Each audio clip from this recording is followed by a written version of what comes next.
According to the National Highway Safety Administration, this year 10,839 people will die from an alcohol-related crash, one every 50 minutes. Every minute, one person is injured from an alcohol-related crash. I don't know about you, but these statistics scare me. Drunk driving is never okay. I don't care if you're buzzed or if you're totally drunk.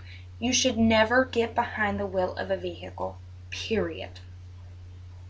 There are a few things I would like to discuss with you about drunk driving. One, the laws you will face when you get caught, because you will get caught. Two, how drunk driving affects your family and your community. And three, I would also like to share a well-known story of the consequences of drunk driving. First, the laws of drunk driving are pretty harsh. According to the Centers for Disease Control, an average drunk driver has driven drunk 80 times before their first arrest. Let me start by telling you what the laws are for the first conviction. According to the Alabama Department of Public Safety, your first conviction will result in 1. Imprisonment up to 1 year in the county jail, no minimum mandatory sentence. 2. Fines from $500 to $2,000 plus an additional $100 fine assessed for impaired drivers trust fund. 3. A mandatory 90-day license suspension and DUI school attendance. Your second conviction will result in 1 year imprisonment and 20 days of community service. 2. A fine of $1,000 to $5,000 plus an additional $100 fine assessed for impaired drivers trust fund. 3. You also get a driver's license revocation of 1 year.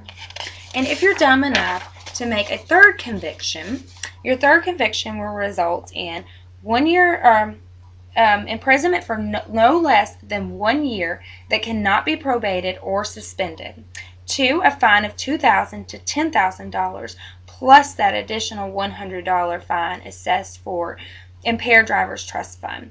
And you get driver's license revocation of 3 years. Secondly, in addition, you will lose your license, but be smart and get a designated driver or a taxi cab if you're going to be out drinking. Plain and simple. Secondly, drunk driving not only affects you, but it affects your family, the family of others that you may injure, and your community. According to the Center for Problem-Oriented Policy, drunk driving affects your family and others by 1. Drivers, pedestrians, and passengers being killed or injured. 2. Injured people and their families suffering financial losses because the injured person is not able to work. 3. The vehicles are damaged or destroyed. And 4. Your insurance rates will go up. It affects your community by properties such as trees, utility poles, highway signs, and buildings are damaged or destroyed. Police resources are consumed enforcing drunk driving laws, thereby reducing the resources that are available for other public safety problems. Court and jail resources are consumed, prosecuting and incarcerating these drunk drivers. As you can see, drunk driving affects your community as a whole and your entire family and the family of others that may be injured.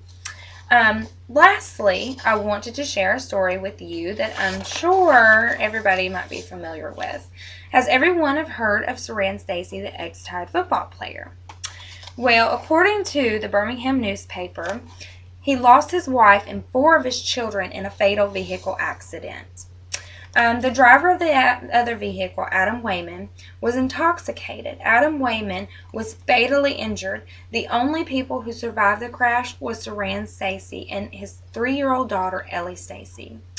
Now Saran has to go through life without 4 of his children and his wife, all because someone made the mistake of getting in a car intoxicated. All that could have been prevented. In conclusion, people are dying for a drink, and I mean that literally. It is sad.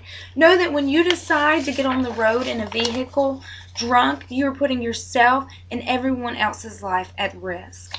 We covered the laws you will have to face when caught, because you will get caught. We also covered how drunk driving affects your community, your family, and the family of those that you may injure. We covered how drunk driving can cause someone to be killed. When someone decides to drink, they are putting innocent lives at risk. I beg you to help enforce the laws by reporting somebody that you suspect may be drinking and driving. Or if you know you're going out for the night and you know you're going to be drinking, have a designated driver and call a taxi cab so you can help save countless lives by doing these simple things. Here are my resources. Let me find them. And my resources. Thank you.